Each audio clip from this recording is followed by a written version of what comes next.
Hi, Albert. Please tell me what human rights are. Hi, Carla. There are different views about human rights. The first school of thought says that human rights are natural rights, meaning we have rights simply because we are humans. The second school of thought says human rights are legal rights, meaning we have rights, as codified in local, national, and international law. What are the different types of human rights, Albert? Well, there are two baskets of human rights. The first basket contains economic, social and cultural rights. The second basket of human rights contains civil and political rights. Albert, what is the name of the most important human rights document?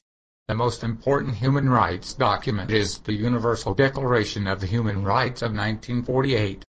The Universal Declaration of Human Rights is not a legally binding document as such, but it has acquired the force of law. In places where the courts have referred to the Universal Declaration of Human Rights. On the other hand, the 1945 Charter of the United Nations, which is a legally binding document, mentions human rights, which are therefore legal rights.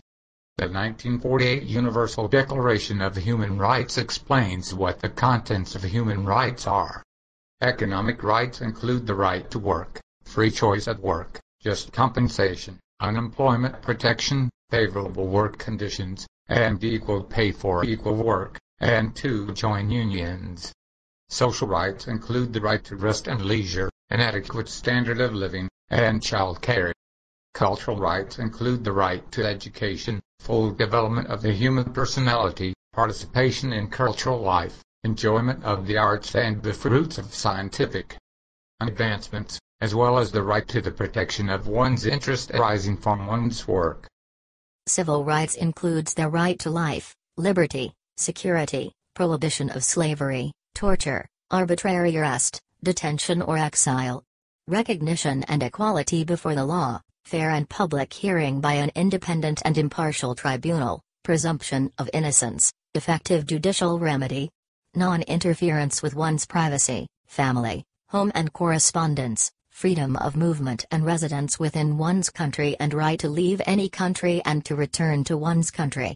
Right to seek asylum from persecution, right to a nationality, right to marriage and establish a family, property ownership, freedom of thought, conscience and religion, freedom of opinion and express, freedom of peaceful assembly and association.